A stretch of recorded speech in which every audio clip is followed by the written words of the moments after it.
Get the visual, you guys, of Jason during New Year's. Him in a top hat, him drunk, him with like 5 cigarettes sticking out of his mouth. That is what MTV's trying to sell us of romance, okay?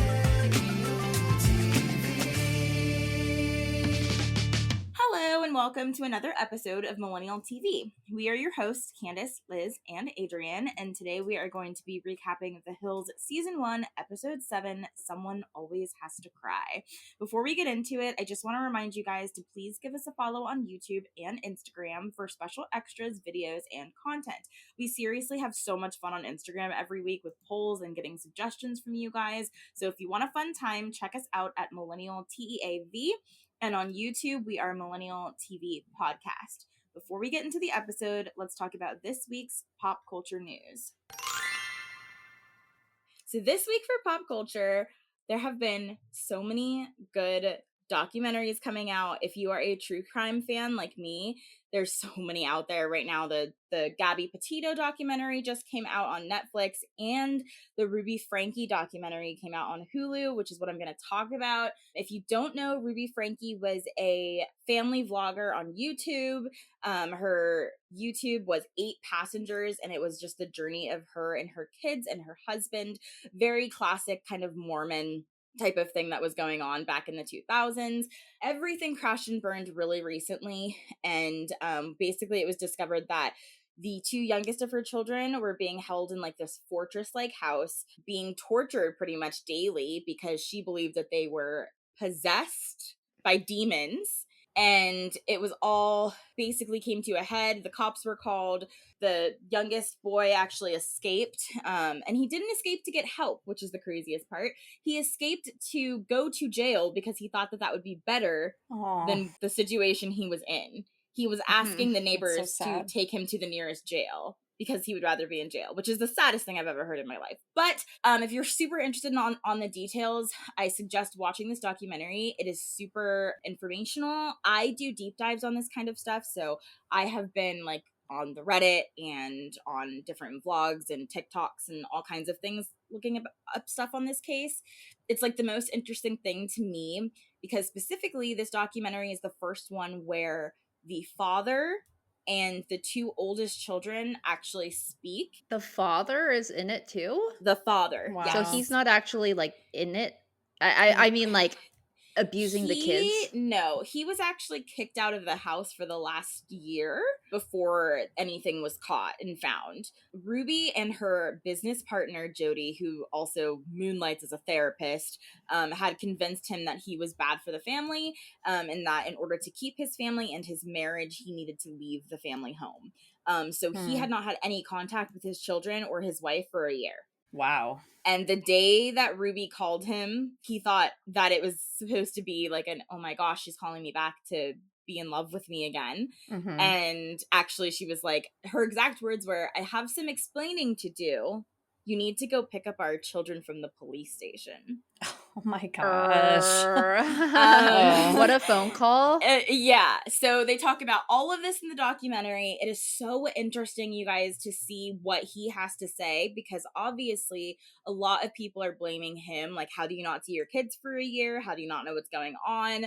That kind of thing. So, I mean, it's super interesting. That is my immediate thought. Like, Yeah, that's why I what say was he that. 'Cause, doing? like, even if you didn't see them, maybe you like sent something weird, or like maybe your kids would have like reached out to you if you like gave them that space. Like, I don't know. Yeah. But it's yeah. certainly weird. I do think that he was a little bit brainwashed. Jody Hildebrandt is her name, and she was this kind of really intense therapist that would just basically segregate the men from the family. And she would try to like instigate herself. Again, I suggest watching the documentary because it's very deep. And Jody Hildebrandt was also claiming she was possessed by demons, and Ruby was like sleeping in bed with her at times. Hulu does a great job of just collecting information and kind of spitting it at you, and then you can like connect the dots. But it is speculated that they had a sexual relationship, Jody and Ruby, and that was part of the reason why the dad was kind of ousted. but nothing is final until Ruby or Jody admit it. So it's very interesting though, and the lengths that she went to get Ruby to believe that her kids were possessed, and the best way to help those children was to basically abuse them. She would starve them. She made them work in the hot sun. She would kick them with boots on. She actually had a cactus poker at one point and was poking the youngest. They would put handcuffs on them, and when their wrist would start to bleed, they would put a homemade remedy on them that was like, it looked like hot sauce from what the documentary showed, and then they would put duct tape over it. Oh my gosh. And these kids were emaciated when they were found, so they were not getting fed or water.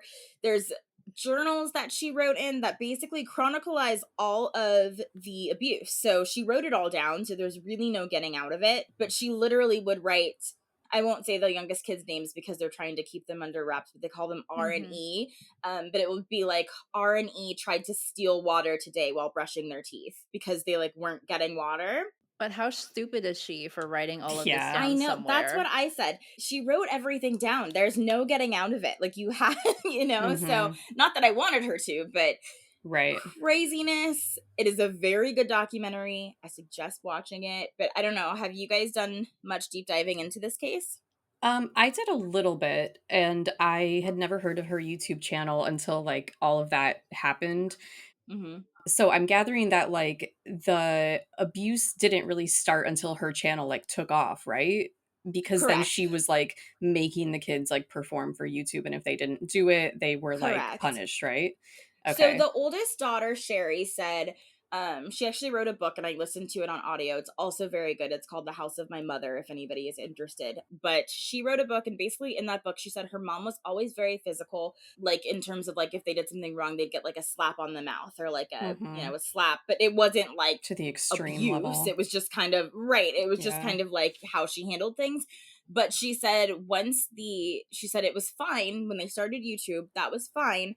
But then when the money started coming in and the sponsors started coming in, it was like, you better perform type of thing. So, we actually see a lot of unedited footage in the documentary of like outtakes, basically, of stuff that she wouldn't put in the video. So there's like a video of her talking to the oldest son, and she's like, you need to fake it for the camera, act happy. And he's like, I don't think I can right now. And she's just like, well, you're gonna have to figure it out. Like, these are things that we actually see, which is kind of the craziest part, is that we see all of these outtakes and how crazy she really was about getting content. Yeah, that's so sad. That is crazy. I mean, I've only heard of it when I was like, I love watching those tea spill channels on YouTube where they talked about different YouTubers. So like this definitely came up when all that happened. But we don't have Hulu in Canada, so that sucks. But I'm sure I can find a way to stream it somehow. Oh yeah. So I will definitely not be doing that. Like I said, like if you love true crime and you love to like deep dive into stuff, it's just very good and interesting to see like what all went down and what happened, and hearing it from the people who were closest to her, even if it's not the actual kids that were being tortured. It's just really interesting to see what their take is. And the oldest daughter is, you could tell she's very like, she calls her Ruby, she doesn't call her mom, and she doesn't call her dad either, she calls him Kevin.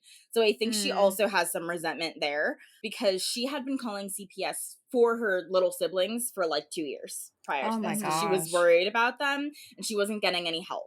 And so I think she's a little resentful about that. But the oldest son does still refer to her as mom and him as dad. So I think there's a little bit of a difference there in like, some kids are going to resent them more than others. Yeah. And I think that the oldest son does say like his opinion. He also got kicked out of the family home early on at 17, mind you, as a minor. And he said that he fully believed in his mother and Jody and thought that they were kicking him out to help him and that they were of God. And he fully believed that until he read in the papers that his mom was in jail for child abuse. Wow. Interesting. You know what's interesting about the demon thing is that, do you guys remember, I mean, it's still like an ongoing case, but the Lori and Chad Vallow, yes. how that was the same thing, is that she said that her kids had demons inside of them and that's why she killed them. It's like, what is up with that? Like, and they were also Mormon. It's such a common like thing in religion, possession, I feel like. Yeah. Or having a spirit on you or in you. And I think it's really dangerous. Mm-hmm. Just because it can be related to anything. Like, even if your kid is acting out for a completely different reason, Right. now it's demon Yeah. possession. And, you know, and look, like, people use it to manipulate others into doing, absolutely. like, what they want and stuff like that. So it is such a, like, I don't know if you have to grow up in that environment for this to for you make to be sense. susceptible, Yeah. to that kind of brainwashing. Mhm. But it is scary that some Mhm. Yeah. people are going to use that to make you do such extreme things. Absolutely. Absolutely. And there was somebody on TikTok who recently just came out and said that they were in a cell, like a multi-cell with Ruby Frankie in jail, and that the prisoners are not allowing her to sleep. They will wake her up and say, like, why do you think you get sleep when you wouldn't let your kids sleep? Or why do you Good. think you get food when you wouldn't let your kids get food? Yeah, which That's I'm awesome. like, cosmic karma. I love jail karma. Yes. Like, but yeah, it's just so crazy. And I hope that the kids like heal and move on and can move on. I know the two youngest they're trying their hardest not to have them be involved in social media in any way. Even their names, like, they don't say them anymore. Mm-hmm. Which is nice for them. They're giving them the privacy that they were robbed of, right? For being forced to be on YouTube. And the oldest, Sherry, shared that she had just gotten engaged, but that she won't be sharing anything about her future family or her wedding or anything like that, because she just wants to reclaim her privacy, which is totally normal. So I think after this documentary, they're all probably like, okay, we've told you, like, we're done now, which will be nice for them. So I hope that they can move on from it. But I truly hope the worst for Ruby Frankie and Jody Hildebrandt. Truly in my soul. So, yes.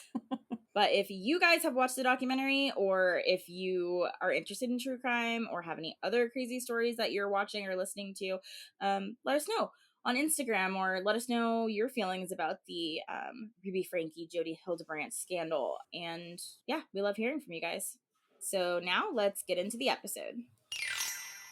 So on the previously on, Lauren tells us that she and Jason made up after the fight on his birthday, and now things are going great. She says she and Whitney pulled off their first fashion show, and Jordan and Heidi celebrated their 6-month anniversary. But of course, that didn't go as planned.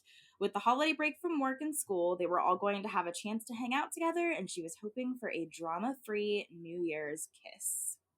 Bum bum bum. Foreshadowing. Sorry, Lauren, it's not quite drama free. Not at all. So the first scene is Lauren and Jordan, and they're shopping at XIV Carrots Ltd, which I think means limited. Yes. For dog tags for Jason. Diamond encrusted Yeah. dog tags. Yes. Black diamond. Black diamond encrusted. Yeah. Mhm. Yes. Yeah. So this whole scene was weird, and I feel like the lady at the counter was so odd. But She I so was like, wanted to be on TV. Like, she was so happy to Yeah. be there. I was just like, this is very, like, it's giving very weird. But the lady at the counter tells them that they can do tiny little baby ones or huge ghetto ones. And I'm assuming that means the actual size of the dog tag. See, I heard her say, like, ghetto fabulous. Oh. So I didn't hear that.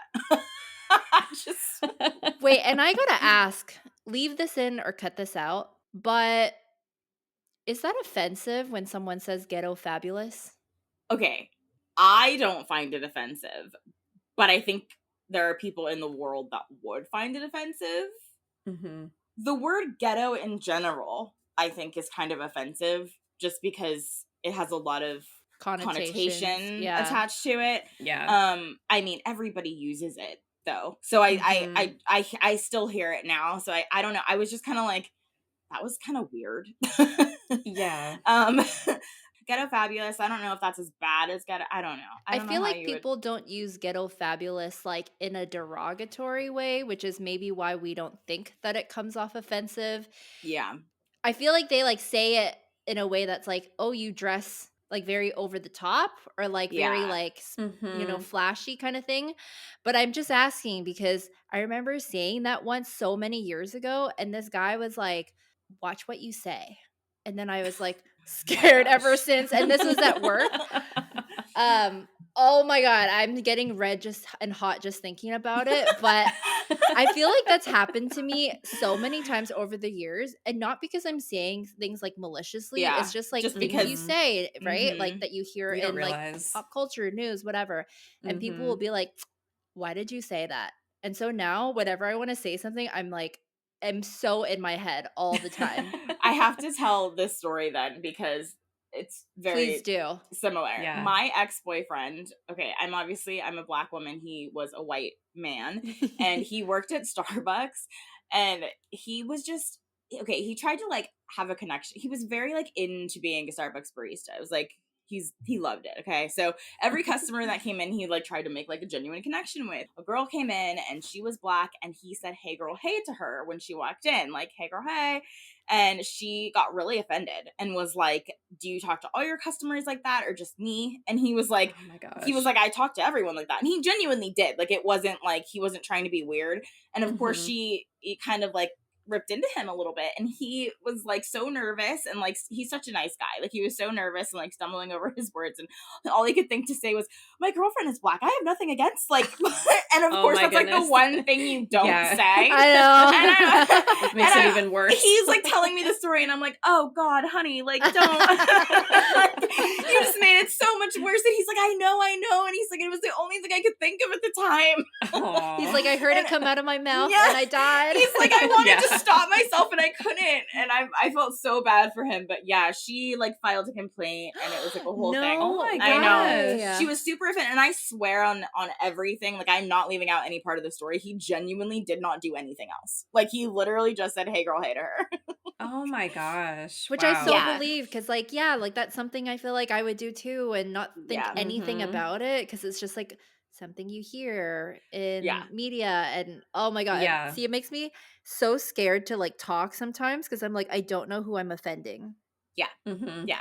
So, I mean, it happens to people all the time. I feel like you just say things and then you don't like realize Don't it. realize. And you don't like yeah. some things are more offensive to other people. Yeah. But it makes me feel so bad. I know. Even if I'm but offending like a I know small anybody. set of Mhm. people. But it's so hard to like know with like media telling you one thing and then like, Mhm. you know, like it's hard. It's so hard.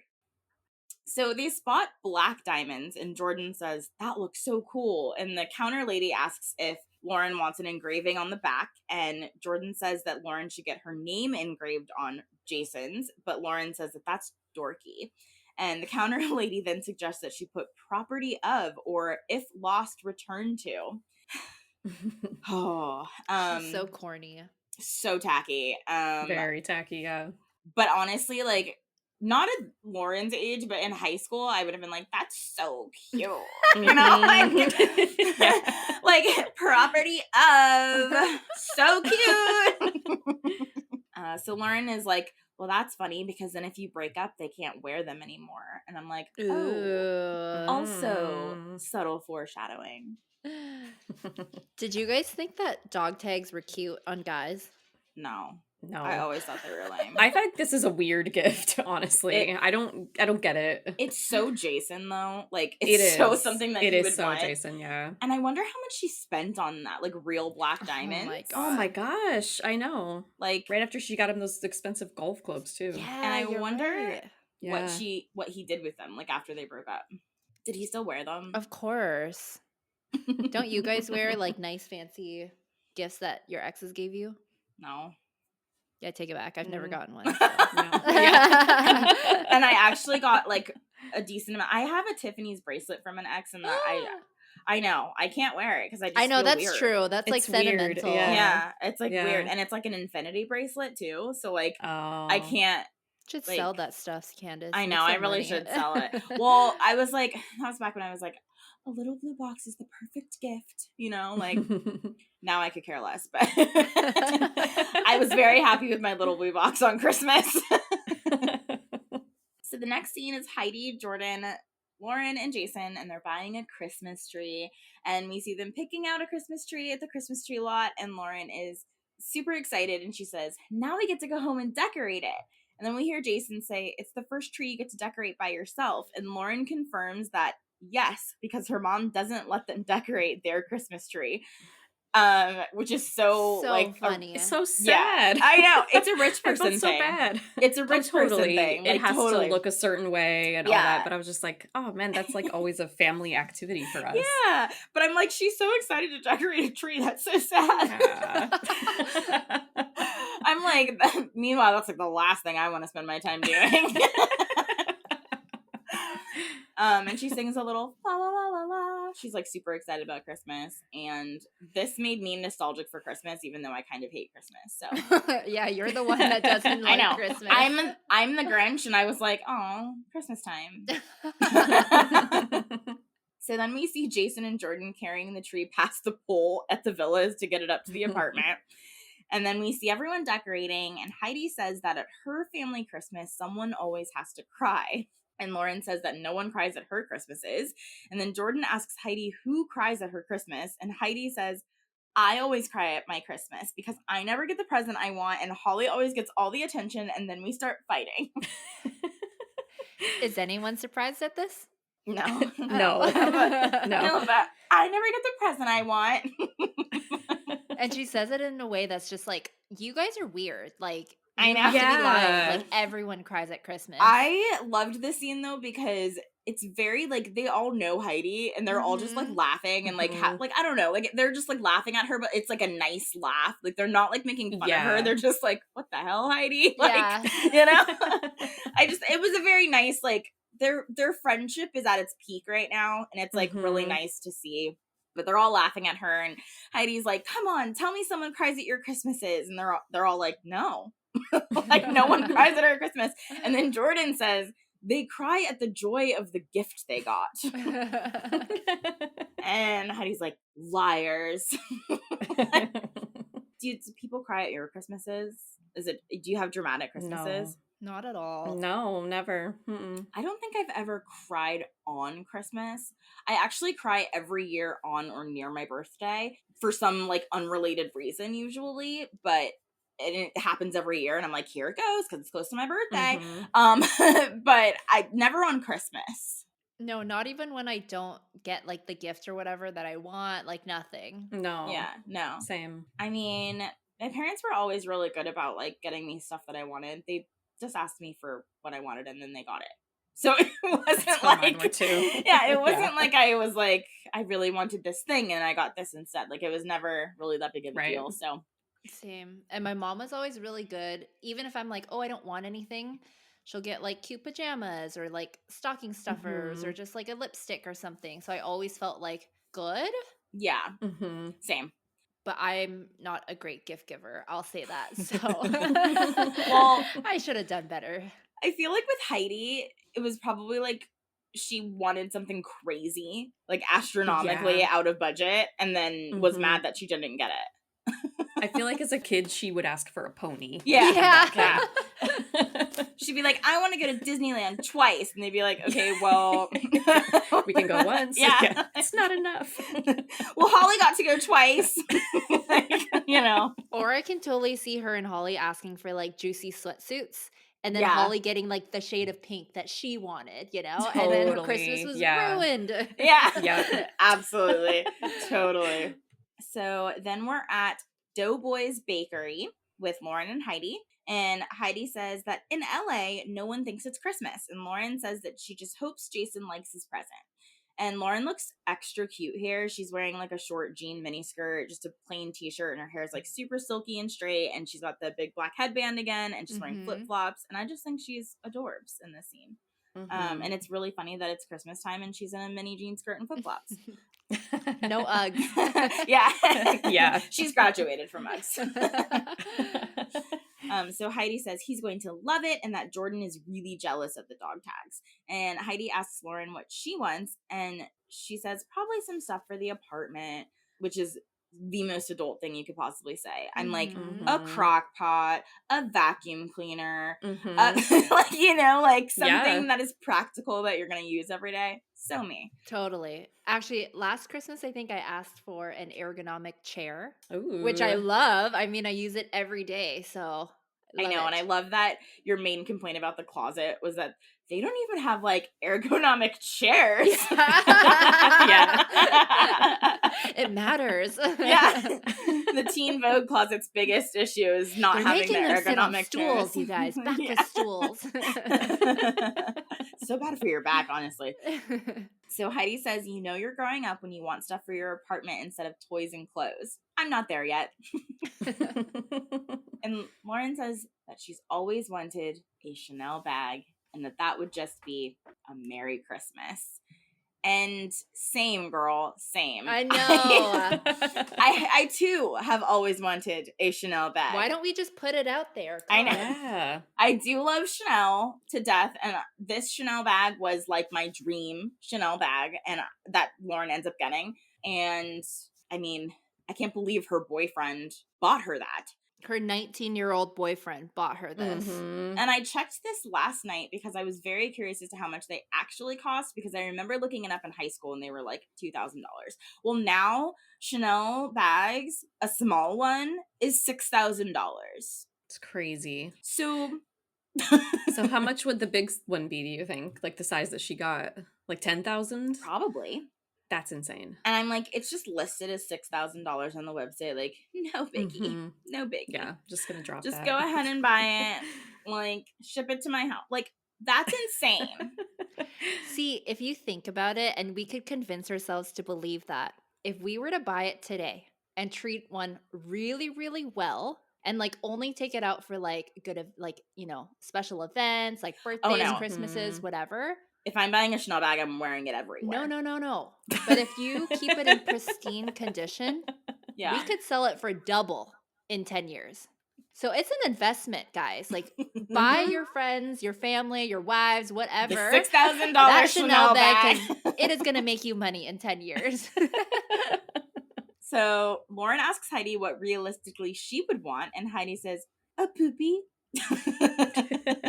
She really wants a puppy, and she says she got her hopes up so bad that Jordan was going to get her one. And Lauren says, yeah, but that's not a good big gift. And Heidi says, that's what she really wants.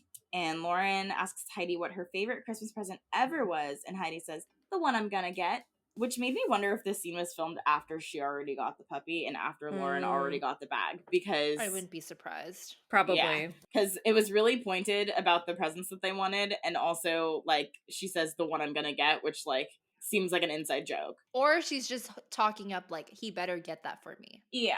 You know?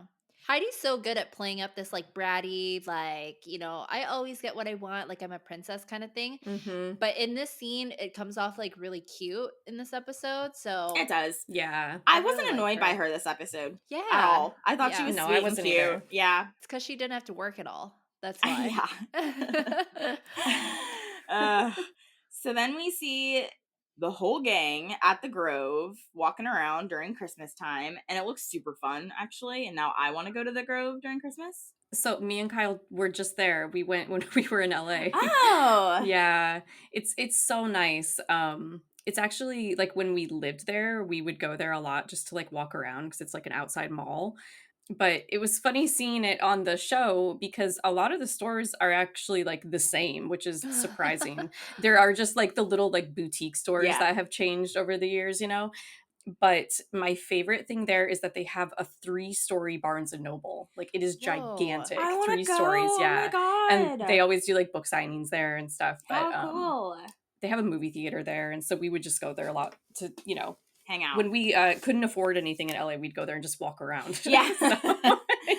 Yeah, I would be in the 3-story Barnes & Noble, like, every day. It's so nice. Yeah. I go to my Barnes & Noble that's 1 story every day.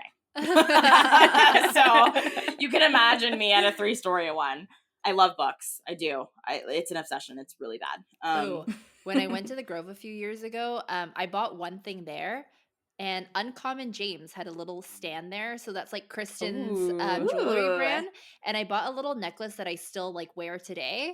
But like, I definitely thought about Lauren and the gang at the Grove in this. Did you?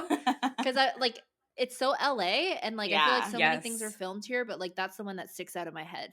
Yeah. Yep. So everybody is taking in the sights and cuddling and being super lovey-dovey. and Jordan and Heidi ask Lauren and Jason if they've been naughty or nice, and Jason and Lauren completely ignore them to make out. And fake snow starts falling, and they all get really excited about the fake snow, which made me laugh because it's snowing here right now. And it's real and it's awful. In Southern California, we call it snope because it's soap. Oh. But yeah, it's soap bubbles. They do it everywhere here. They do it even at like school events and stuff like that. That's funny. Yeah, Snope. it's fun. So it's actual soap. Mm-hmm. It's just like soap bubbles that fall and disintegrate on your head. Wow. Yep. Okay. I'd rather that come out of the sky than actual ice. Yeah, I don't mind it. No, 2 nights ago, I was at my friend's house and we're hearing like this little like against the window, and I look outside and it's literally like ice against the window, and I'm like, cool, love it, gotta love winter. It is like snowing here. Like we have a snowstorm, so it's like totally white outside, but it's been freezing the past few days. Like it's so cold. Yeah, you Canadians are gnarly. Well, and Vancouver doesn't even get like the cold. We're not cold. We're like the warm part of Canada. So yeah, I don't know what I'm complaining about. Pennsylvania's not as bad as Canada. I was gonna say though, in the scene, like the two couples are so different because like Jason and Lauren are so serious compared to Jordan and Heidi, who are like jumping and bubbly and so carefree. And Heidi again is just so cute. She is like, she's funky. Yeah, and she's just like fun as a 19-year-old. Like I love Heidi like this. She's just living her life, you know. She's just like she's always happy. You barely ever see her like depressed. She's just very like, yeah, let's go do that. That sounds fun. Like, let's do fun things. Like, and sometimes you need a friend like that in your life that's just like ready to have a good time. Yes. So after the snow, we hear Lauren say, "Let's go home and open presents." And so we go back to the villas, and Jason opens up his dog tags, and he immediately is like, "No way." And he's so excited. And Lauren tells him that she designed them and made them herself, and she's very proud of herself. And Heidi gives Jordan his present, and Jason says that Jordan's gonna love it, and he opens it and reveals a silver chain link bracelet that is so lackluster. But he's so excited about it, and he's like, "I only told you today about this," and Heidi's like, "Yeah, but I already knew." And I thought that was cute, that she already knew what he wanted. And then Lauren asks Heidi if she knows what they're getting Jordan, and she responds, "You're not getting him a tattoo." And Lauren and Jason say that they are indeed getting him a tattoo, and that Jason is going to get one with him. And Heidi says, "Honor bright, you're getting a tattoo. Honor bright, Jordan."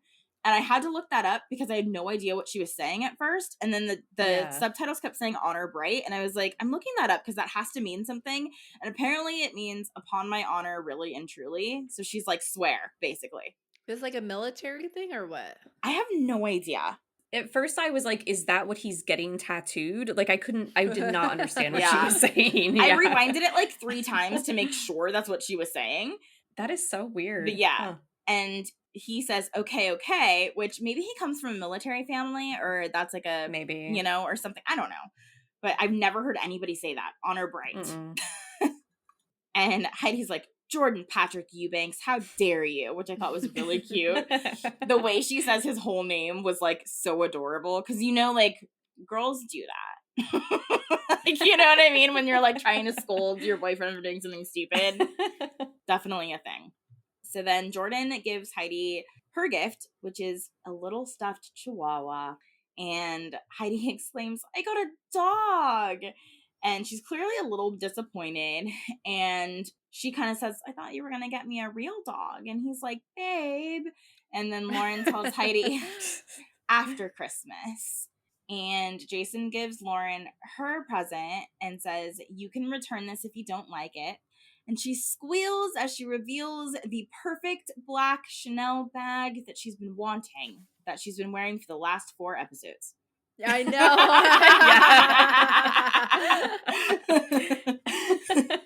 And she looks at Jason with a little pout, like she's gonna cry, and then she hugs and kisses him, and Jason tells her if that's not the one she wants, he'll get her another one. And of course she's like, "I love it, it's perfect," because it's like the Chanel bag. And then Heidi's like, is Christmas over? And Jordan says, it is indeed. Is everyone satisfied? And then he steps away. And then he brings another present inside. And this one is obvious, has holes in the box. And Heidi opens it and pulls out a little puppy dog. Aww. And it's so sweet. And immediately she starts crying, which would be my reaction if I got my dream dog, which is an extra teacup mini poodle. I think he would like pass out if that happened. Yeah. I honestly, the first time I saw a picture of an extra teacup mini poodle, I cried. And I still resist the urge to cry when I see pictures of them now. I think they are the cutest thing to ever exist on planet Earth. They're like $4,000, so I'm probably never getting one. They're also but so fragile, Candace. I know. Like crazy fragile. Like I feel like if you walk and you accidentally just like trip over them, they're broken.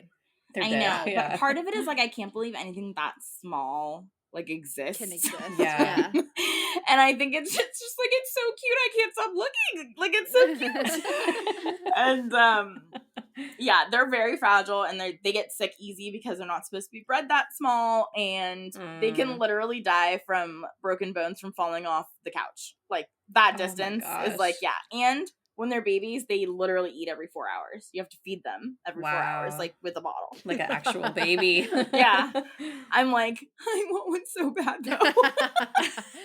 Like if I ever retire and like happen to have a lot of money and a lot of time, I'm just gonna get one. Yeah. There you go. I'm just gonna get one. It's gonna be my baby.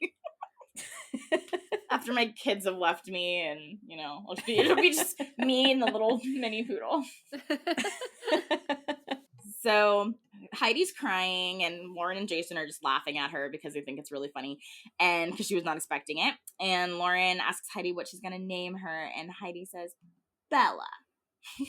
And little Bella is so cute. Little Bella is cute. She looks terrified though. Well, she was in that damn box for hours. She's Okay. She's like, what's happening?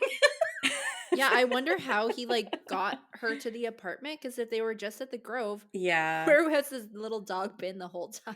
I know. Yeah, and like how long has he had it? Yeah. I'm surprised that that apartment's let them have a dog. I am too. I wonder if they told them or just kept it a secret. You know? Yeah. Because I feel like a dog that tiny, unless it was like barking all day long, yeah, it would be pretty easy to hide. And she is really tiny. Like if I didn't get a mini poodle, I would be happy with a dog that size. Yeah. Let's appreciate Bella, because she is not gonna last. I know. The cute dogs never last. How long does she last? Do you guys remember? Just season 1, because I don't think we see her anymore in season 2. And then she's gone. Yeah. So then we are at Warren Tricomi's salon with Lauren and Heidi, and it's New Year's Eve. Before you continue, this salon has been filmed in so many reality TV shows. Do you guys recognize it? Because I think ANTM has gone there like so many times to do their makeovers and stuff like that. Episodes. And then like at the Hills, they said that they had some sort of like contract or deal with the salon, so they could always go there to get their hair done for free as long as they film there. So we like see them here again many times. Yeah. Huh. That's cool. That's interesting. Wow. If anybody worked there or has any stories from there, or have gone there, can you guys like send in some tea? And we'll spill it for pop culture, maybe, if it's good stuff. Oh my gosh, that would be so cool. So it's New Year's Eve, and Heidi is really excited and says, New Year's Eve at the lobby. I can't wait. And Lauren tells her that she's so glad that they're getting a limo. And then Lauren's phone rings, and Lauren picks it up and kind of slumps and sighs, and Heidi's like, is it Jason? And Lauren tilts her phone so Heidi can see, and Heidi reads out the text message that reads, I'm glad you liked him. I saw what he looks like. Ha ha, good taste. Okay. I love the moment of silence we all took for that. Lauren says that she's not even going to respond to him, and he's so weird about that. Jason and Jordan are working out at a gym at the same time, so this is like a split scene. And we see Jason say, oh, dude, I got an unexpected call, or Lauren did. And Jason asks if Jordan remembers David. And Jordan says, what did he want? Really suspiciously. And Jason says, that's exactly what I'm saying, dude. And Jason explains that Lauren used to hang out with David when he and Lauren were broken up, and she still answers his phone calls, and especially in front of him. Jason says he felt like, what the hell are you doing? And Jordan asks if David knows that they are still together, and Jason says that he thinks so, and Jordan asks him what he's going to do. I think this situation is so ridiculous. If Lauren is telling the 100% truth about everything that happened with David, do I think she's keeping some information from Jason? Yes. This is why, though. Yeah. I think she probably liked David a lot more than she let on, and I think that she probably did date him a little bit, but of course she's not ever going to tell Jason that. And nor does he deserve to know, or is it's any of his business, because they weren't together. Yeah, they were broken up. And I mean, if she wants to answer some guy's phone call, like, be confident in the fact that she's your girlfriend, I guess, you know? Exactly. Yes. But, okay, I will play devil's advocate here. If you knew that your boyfriend had dated like some other girl before and he still took her phone call in front of you, I'm sorry, but I would be pissed. I don't care if you guys have broken up. I don't care that you're not like seeing each other anymore. That's not your best friend. Like, stop talking to her. You don't need to talk to her. I agree with that too. I think it's just the way that Jason is handling it that is what's ticking me off the most. But I think Lauren can be friends with whoever she wants to be friends with. Taking his phone calls, okay, yeah, maybe. Maybe that's a little much. See, friendship is one thing. I don't think you need to be like good friends to the point where you're still calling each other. I don't think I don't think she needs to be calling him, but I don't think he needs to control who she talks to either. Agreed. Yeah. But again, yes, out of respect for my boyfriend or my whoever, I would not talk to somebody that I had dated in the past like that as a friend. Actively talk to. Answer the phone in front of you. Yeah. Absolutely. Like, that's weird. That's weird.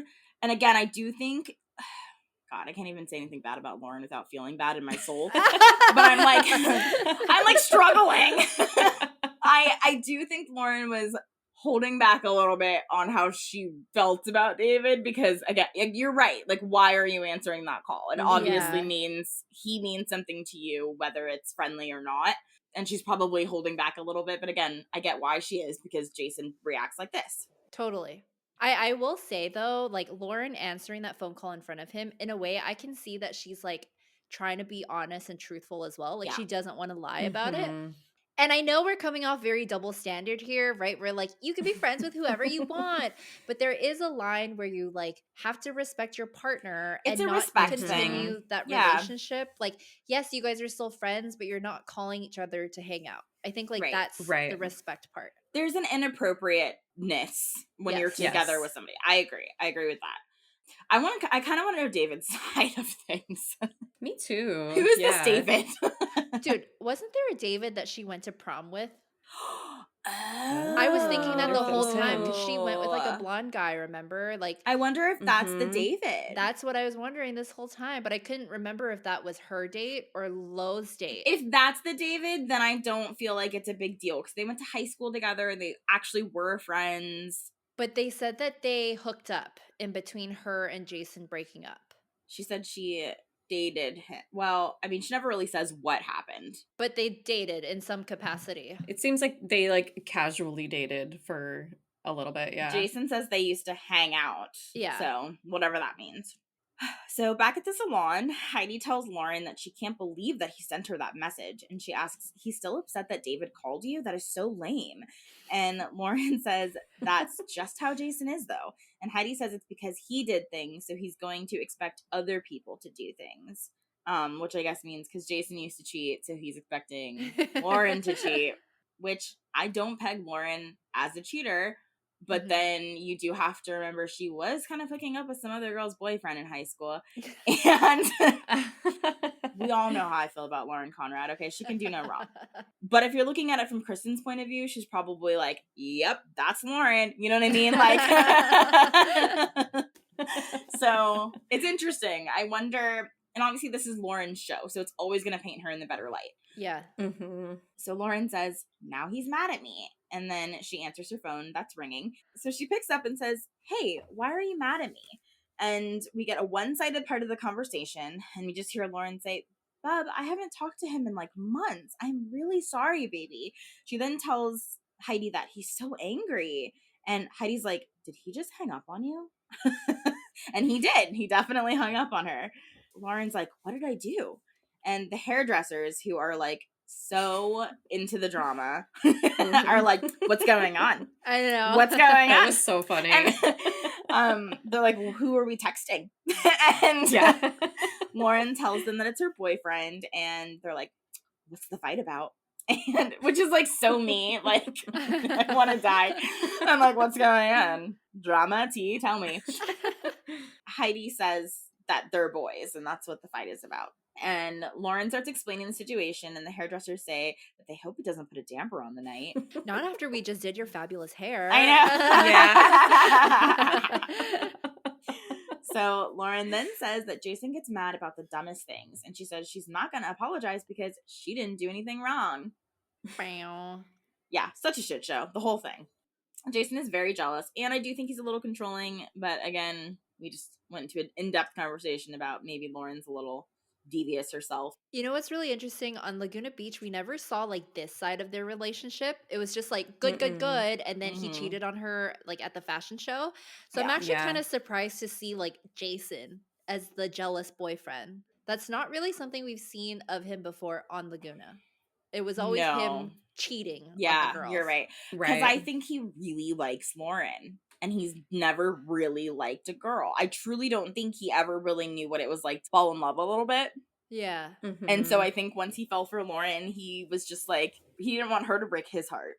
I also think, though, that guys that cheat tend to be very controlling and accusatory of their girlfriends. So there's that, too. And at this point in Lauren's life, she's like going places. She's like about to be big. And I think he knows that, and he's trying to keep her. You know what I mean? There's that kind of, I gotta keep her on the hook because, you know. She's blowing up. Like, she's going everywhere. And I'm sure she's meeting tons of, like, celebrities and just, like, everybody. So, that makes sense. So then we see Jordan and Jason getting ready to go out for the night. And Jordan's wearing a top hat. And I hate it. Then we see the girls looking so cute, getting ready to go out with their cute, flashy New Year's Eve dresses. And they look so freaking cute. And Lauren tells Heidi that she's never really had a real New Year's Eve kiss. And Heidi tells her that she and Jason are so happy to be together and it'll be good. Then we get to lobby and Jason is now wearing Jordan's hat. And I still hate it. And he picks Lauren up, like just fully swoops her up and like drops her into the VIP section next to Heidi. And it looks like they're having a good time. So it looks like, you know, they're going to have a good night. And we see Jordan and Heidi dancing and kissing. And then we see Jason kissing Lauren. And it looks like everything's okay. Looks like everybody's happy. And then Jason leans in and says, are you going to have fun with me tonight? Or are you going to be all angry? And everything goes downhill from here. Lauren says that she's not angry and she just wants to have a good New Year's. And then Jason tells her, you know what I want to talk about? A friendly relationship. Just being close friends. So weird. Yeah, what is he even saying? Why? So Lauren's like, what the hell is that supposed to mean? And he tells her, you'll find out. It's literally control. He just wants her to panic all night long about him breaking up with her. That's literally what it is. And it's like, I recognize it so easily now. As a younger person, I wouldn't have. But this is literally just to control her night and make her feel bad. He's not going to break up with her. That's not what he wants. No. Oh, you don't think so? No. I think he literally just wants her to have a bad night. He cannot stand that she's like, can we please just have a good New Year's? No. He's mad and he's gonna make her have a miserable night because he's mad. That is so annoying. It is so annoying. It's ridiculous. So annoying. God. And you can't even really blame it on being wasted. He's literally just chaos. Yeah. Like, he's like, what? You want to talk about a friendly Like, who are you? I know. What? And Lauren gets me so hard here because the look she gives him is like, she's so hurt. And she just stares at him and she just has this like hurt expression on her face. And it's so real. Like, this is where the hills gets you because some of this stuff is just so raw. Like, she's not acting. Like, he's really being a jerk and she cannot not respond. Yeah, totally. And that's not him putting on the jerk act. No. Like, that's real. No, that's him. Yeah. The look on her face just always, like, guts me. I'm just like, oh, I feel so bad for her. Because she really did just want to have a good New Year's. Like, she really, like, you can tell. So Jason says, I told you we'd have a good New Year's. I'm not saying anything after, but I'm saying we'll have a good New Year's. I'm not saying it's going to end up good, though. So Jason is like, I love you, and leans in to kiss her after saying all of this, which is insane. Mm-hmm. But of course she pulls away, because I don't want to kiss you right now if you're going to break up with me tomorrow. Jason's like, I didn't do anything. Or he says I didn't do nothing, because he's very drunk. And Lauren says, yeah, you did. You're doing it right now. Don't sit here and threaten to break up with me tomorrow and then say, let's have a good night tonight. And Jason looks at her confused and says, I never threatened to break up with you. His bipolar drunk ass. I swear to God. Yeah. Get out of my face. Get out of my face. And Lauren being young again, she clocks that so quickly and stands up for herself, which is so good to see. Because you could threaten to be like, don't say that and then just stay there and be unhappy. But she actually takes herself out of the situation. Yeah.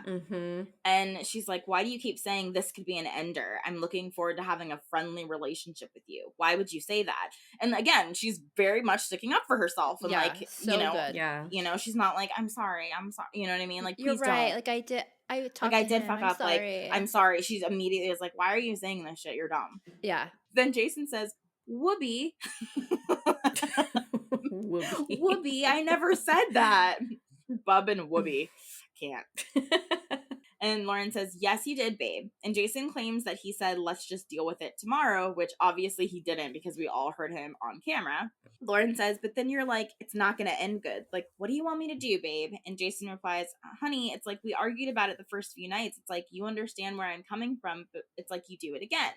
And Lauren says, I didn't do anything. What did I do? I picked up a phone call. Should I have lied to you? Do you want me to lie to you about things? Because if I had just lied and made up something, we wouldn't be fighting right now. And Jason says, you liked the kid, you wanted to go out with him, but he still calls you. You think that's okay? And Lauren says, I don't know what you want me to say to you. And Jason tells her, how about you listen and not talk ever again? Ooh. How about that? I was like, I didn't remember him saying those exact words, and I was kind of like, oh. Yeah. Yeah. So really disrespectful. So then he continues and says, everyone agrees with me that you're wrong. You try to say, I'm sorry about that. And Lauren says, I apologized. What do you want? And Jason says, you apologize, but then you keep doing it. And Lauren asks again, what do you want? And then Jason asks her, what do you want? And she says, I want you to not be angry with me. And he says, you keep making mistakes over and over, Lauren. You do it all the time. And Lauren just yells, I don't care, and walks out of the nightclub. This Good fight. for her. Team Lauren. Seriously. I know. The fact that he says you keep making mistakes over and over again makes me want to punch him so hard in his face. That made me so mad. So I'm like, mistakes. I don't think she's making mistakes. And I get it. She's like, I apologize to you. I obviously will not pick up his phone calls anymore. Please leave me alone. I do not want to have this conversation with you anymore. I feel for her. And her night's completely ruined, And Heidi follows her out of the nightclub, and she's like, what happened? And Lauren says that she just can't do it anymore. And Heidi asks why Jason's yelling at her, and she says, because some guy called me. It's so stupid. How was that impression? That was good. Heidi flags down a cab for her, and Lauren tells Heidi to stay at the club. But Heidi, like a grade A best friend, insists on going with her. She is proving to be the bestest best friend ever. Yeah. Top tier. Yes, top tier. This is, if you do not leave with me, you are not my bestie. Like, I would tell you to stay. Absolutely, because I do want you to have a good time. But come with me in my time of need. Wait, would you guys leave? With my best friend? Yeah. Yeah. Oh, yeah. Yeah. I mean, not for like an acquaintance. No. But best friend. Best friend, 100%. I'd leave in a heartbeat. I'd probably pull my boyfriend, though. Because I'm sure Heidi wants to spend time, New Year's with Jordan, too. Yeah. I think she probably was, texting Jordan, come over later. You know what I mean? Letting him know what was happening. Yeah, I don't, because they were fine, you know what I mean? Yeah, so I don't think anything, I think he was probably nah, I gotta help Jason out, you know what I mean? Yeah. In the cab, Lauren apologizes to Heidi, and Heidi's like, it's okay, I chose to leave with you. And Lauren says, it's not your fault, you're a good friend. And she really is, and it's just wonderful. It's wonderful to see. We love to see it. So Lauren's phone rings and it's Jason. And he says, Lauren, babe, can I please talk to you? Where are you? And Lauren, looking forlornly out of the cab window with a mascara tear, says, Happy New Year's, Jason, and hangs up the phone. I love how he immediately calls her after being like a complete dick and is like, babe, can I talk to you? Like, no, we were just talking and it was awful. Mm-hmm. Back at lobby, we see Jason telling Jordan that he really messed up and he asks him how he fixes it. I don't know, maybe be less of a dick. Yeah.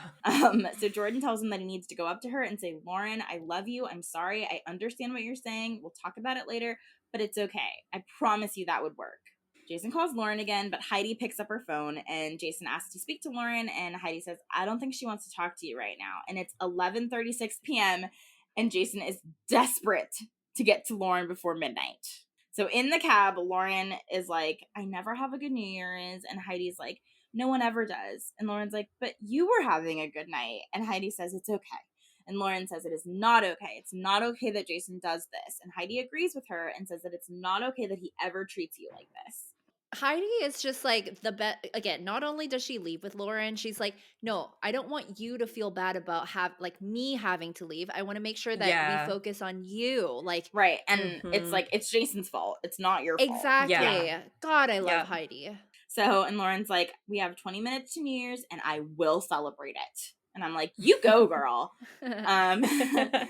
So back in front of lobby, Jordan and Jason are trying to buy flowers. And Jordan says that they're going to get to the girls by midnight or he is going to be kissing somebody. The girls get back to the villas at 11:48 p.m.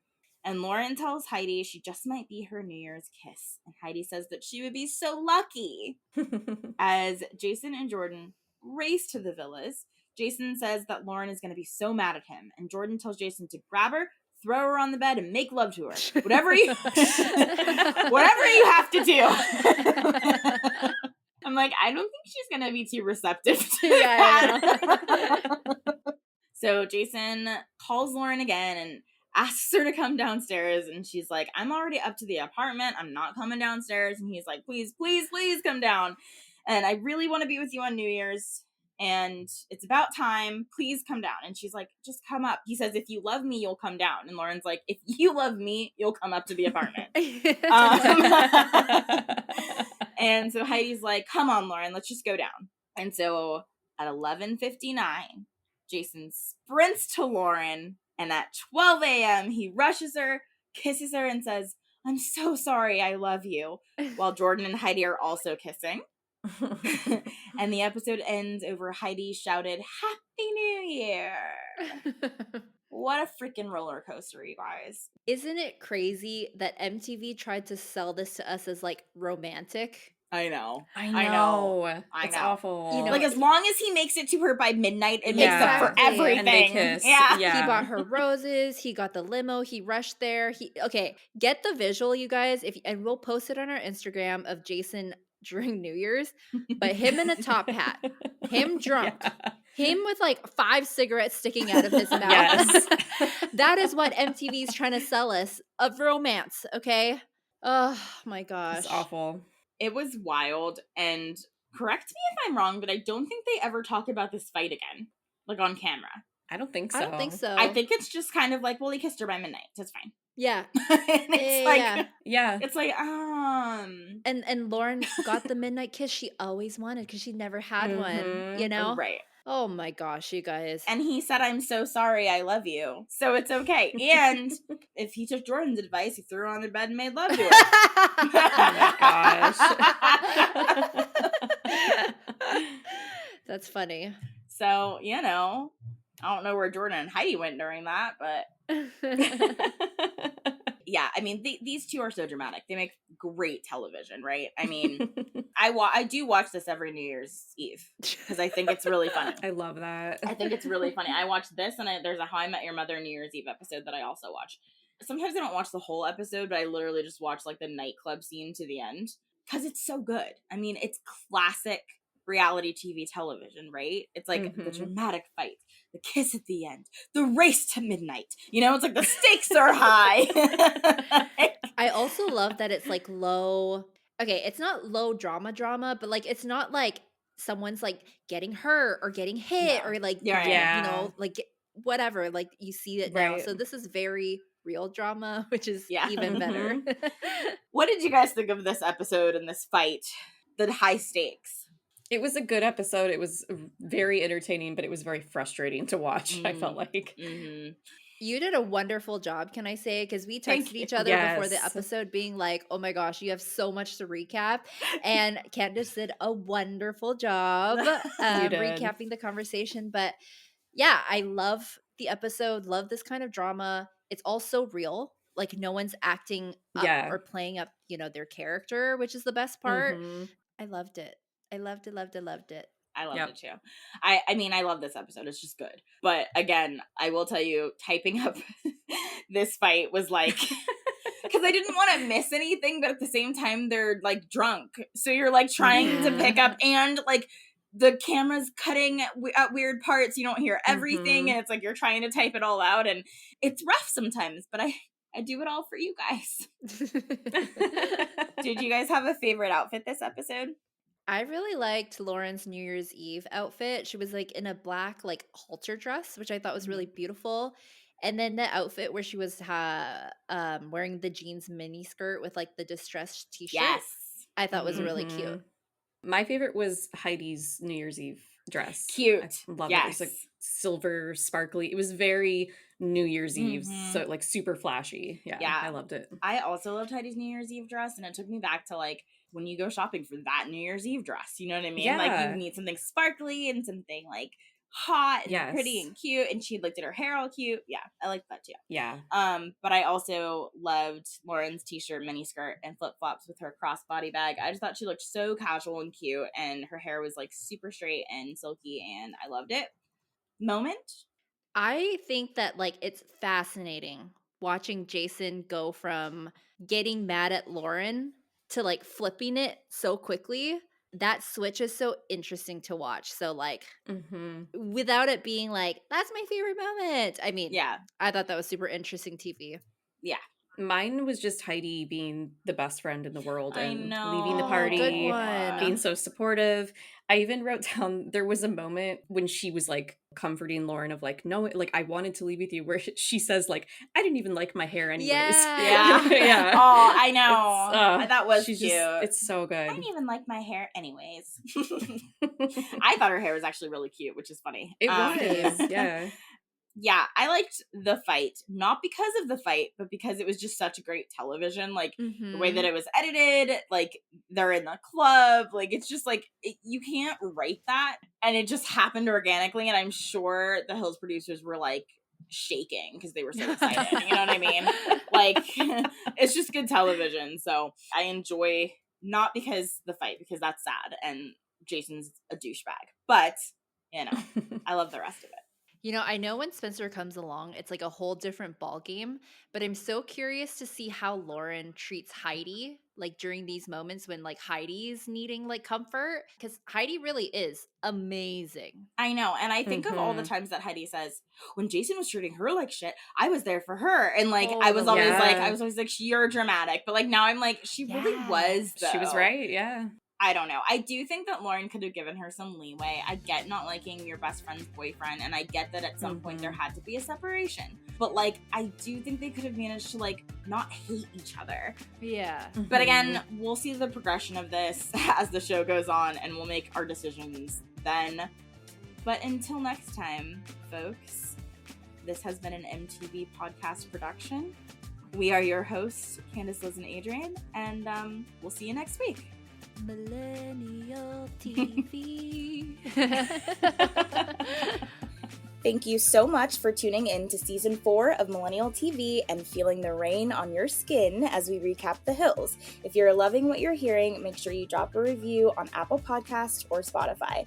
Don't forget to hit subscribe on YouTube and to follow us on Instagram for weekly extras. Thank you so much for listening. We are Candace, Liz, and Adrienne, your Millennial TeaV hosts, and we will see you next week.